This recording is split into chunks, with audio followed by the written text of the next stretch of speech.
Hindi na umabot sa bangko ang mahigit 100,000 pisong ide-deposito sana ng isang lalaki sa Caloocan City.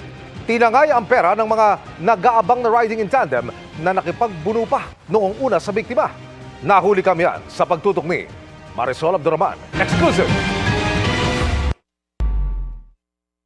Tila may inaabangan sa bahaging ito ng MacArthur Highway sa Caloocan ang dalawang lalaking nakuna ng CCTV. Dumaan ang isang lalaki na dinikitan at tinutukan ng baril ng isa sa mga nag-aabang. Nagpambuno ang dalawa kaya bumaba na ang rider. Nung nakita ng driver natin na parang nahihirapan yung kasamahan niya, tinulungan niya. Yung driver mismo ang kumuha ng pouch. Tumakas ang riding in tandem.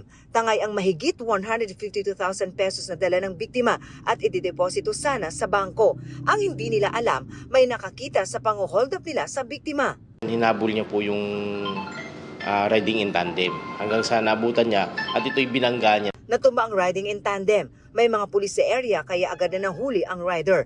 Nakatakas ang kanyang angkas. Ang tinangay na pera, nabawi ng mga otoridad.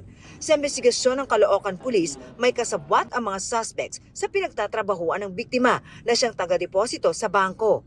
Na-pattern na po siya. Sa tingin po namin ma'am, may tipster po dun sa loob na nagsasabi, palabas na dito si magdideposit na yan, abangan nyo na yan dyan.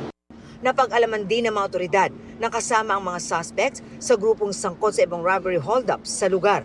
Nakausap ng GMA News ang naarestong suspects. May mga sugat siya sa noo, paa at sa iba't ibang bahagi ng katawan. No comment siya sa tanong ng pagnanakaw. Kaya naman ba?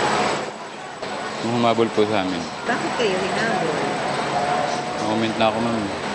Yung akusasyon na kayo ay nang hold up daw. No comment na rin, ma'am. Patuloy ang manhunt operation ng Caloocan Police sa kasama ng suspect na dati na rin daw nasangkot sa iba pang krimen. Para sa GMA Integrated News, Marisol Abduraman, nakatutok 24 oras.